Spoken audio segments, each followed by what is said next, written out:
connaît, Annie Didis,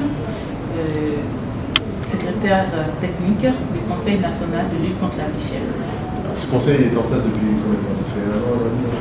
Alors, ce conseil a été créé depuis septembre 2014, donc ça fait un peu plus d'un an.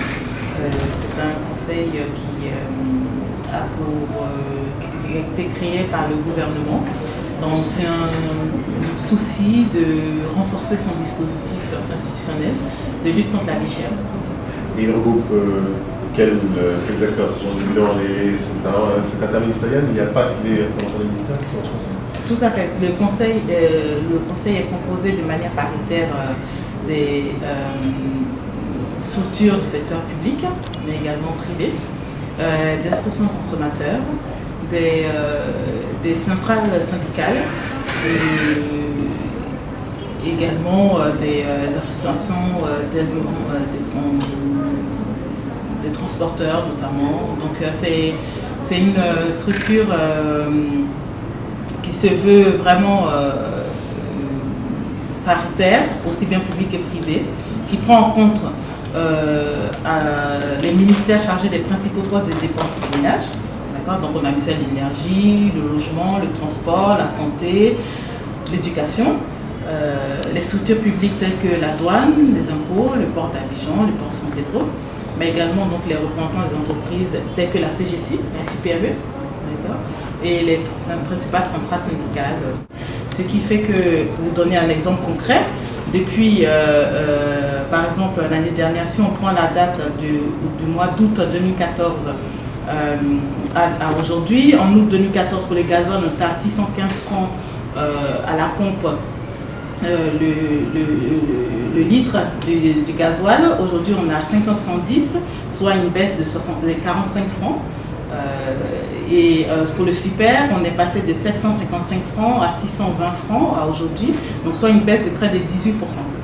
Donc il y a des efforts, le gouvernement fait d'énormes efforts pour réduire le coût du carburant, puisqu'on sait que le carburant vraiment est un entrant dans la quasi-totalité des activités et qui ont un impact direct sur non seulement le transport des individus, mais également des marchandises. Donc c'est pour ça que ce mécanisme a été mis en place et dans l'attente que lorsqu'il y a une baisse, on se retrouve que le consommateur final puisse en ressentir les bénéfices. Malheureusement, ce qu'on observe, c'est que lorsqu'il y a une baisse, il n'y a pas de répercussion, mais par contre, à l'inverse, dès qu'il y a une petite hausse, immédiatement et automatiquement, le transport augmente, aussi bien des personnes que des marchandises. Donc effectivement, on est aussi désolé de ça. Mais alors, quels sont les moyens que vous pourriez vous donner ou qu'on peut envisager pour obliger, on va dire en l'occurrence, les associations de transporteurs ou les syndicats de transporteurs de répercuter cette baisse du prix à la pompe dans leur coût de revient? Quels sont les moyens coercitifs que vous pourriez disposer, que vous pourriez mettre en place pour obliger les transporteurs à jouer le jeu? Mais non, on ne peut pas les obliger dans le sens strict, c'est-à-dire imposer un prix du transport d'un point A à un point B, vu le système libéral dans lequel on est, et ce n'est pas non plus vers quoi on veut tendre. Vers quoi on veut tendre, c'est vraiment que le consommateur final, que l'Ivoirien, puisse bénéficier des efforts que le gouvernement fait. Parce que chaque effort, c'est en direction des Ivoiriens. Donc il ne s'agit pas de mettre à mal le travail des transporteurs, parce qu'il faut qu'ils vivent aussi de leur activité, mais il ne s'agit pas non plus qu'ils excusez-moi de l'expression, mais qu'ils s'engraissent ou qu'ils s'en mettent les poches des efforts que le gouvernement fait.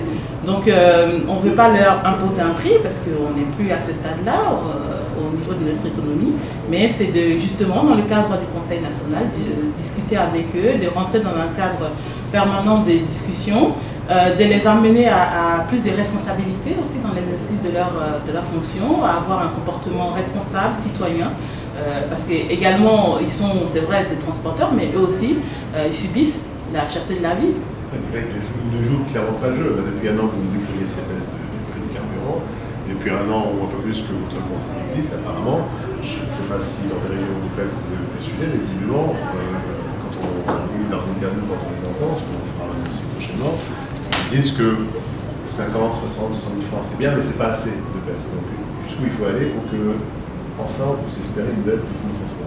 Oui, c'est pour ça que l'argument, enfin, cet argument de la baisse ne tient pas tellement, puisqu'il y a une baisse, et je vous dis, sur le super, par exemple, c'est 18%. Donc c'est quand même une baisse plus que considérable.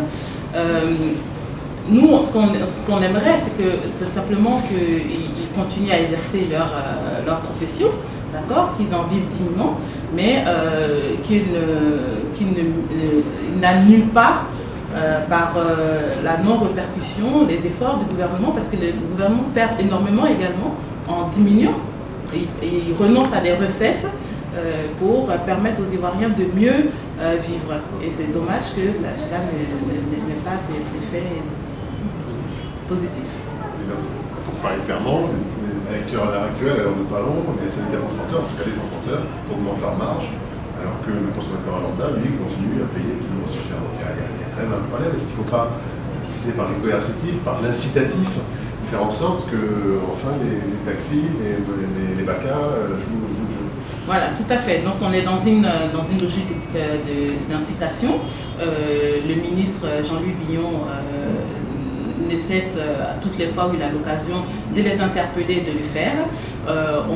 Il est prévu de les rencontrer très prochainement, parce que quand on regarde effectivement les baisses deviennent vraiment significatives. Donc on ne peut pas rester juste les regarder et sans que rien ne se passe de manière concrète. Donc le ministre Jean-Luc Billon a l'intention de les rencontrer, mais toutes les fois où il a la possibilité de les interpeller, de rappeler le sens responsable auquel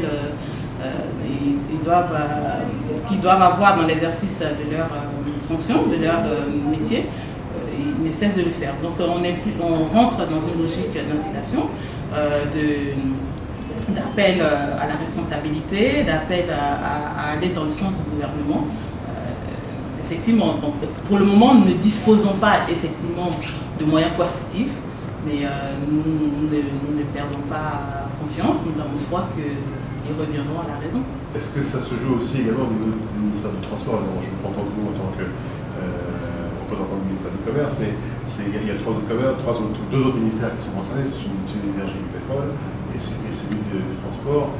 Est-ce que eux aussi, pour les interlocuteurs avec qui vous êtes en discussion, est-ce que eux aussi essayent un peu de convaincre les transporteurs d'être un peu plus clément avec leurs clients? Oui, tout à fait. Le gouvernement est unanime et les efforts que le gouvernement fait seront endossés par l'ensemble des ministères. Donc le ministère des Transports ainsi que l'énergie qui est à la pointe en amont avec ces baisses de carburant sont totalement sur cette ligne. Cette ligne d'ailleurs qui a été dictée par son Excellence le Président de la République, qui impulse donc ces baisses-là dans une logique sociale, impulse ces baisses et donc qui attend également qu'il y ait un réel impact. En attendant cet impact, les associations de consommateurs ou les fédérations qui sont au nom de cadres principales en tout cas, grognent évidemment, ce qui est logique. Certaines d'entre elles vont jusqu'à dire si le gouvernement ne fait rien, si les transporteurs n'agissent pas, on va prendre d'autres mesures, par exemple on va appliquer certaines gares de taxi ou de BACA. Vous pensez qu'il faut qu'on en arrive à ce genre de bras de fer pour des points de force pour obtenir les mêmes causes? On espère que non, on espère qu'on n'en arrivera pas là. C'est pour ça que la discussion est ouverte, elle est permanente. Le ministre Jean-Luc Billon a rencontré les associations de consommateurs pas plus tard que cette semaine, mardi. Ce n'était pas l'objet de la rencontre, l'objet de la rencontre portait sur autre chose, mais c'est toujours dans le cadre de la lutte contre la vie chère. Et cette question du carburant a été soulevée. Donc à nouveau, il les a appelés, les a interpellés à ce qu'ils jouent leur rôle. Donc effectivement, en dénonçant l'attitude des transporteurs, ils sont dans leur rôle. Et on les encourage à continuer à jouer ce rôle-là et à défendre le panier de la ménagère, comme on a coutume de le dire. Maintenant, ce n'est pas forcément par des épreuves de force ou des opérations coup de poing, mais en laissant que chacun joue sa partition. Donc eux, ils dénoncent, d'accord. Le gouvernement s'est saisi de cette question également et on rentre dans une forme d'échange, de négociation avec les transporteurs pour les amener à réellement répercuter ces baisses de baisse du carburant. Une question qui me vient à l'esprit en écoutant, est-ce que la SOTRA, qui est l'entreprise d'État, qui est le transport en commun, elle aussi, est-ce qu'elle applique cette variation des prix à la hausse ou à la baisse en fonction du coût du baril ou quoi? La SOTRA,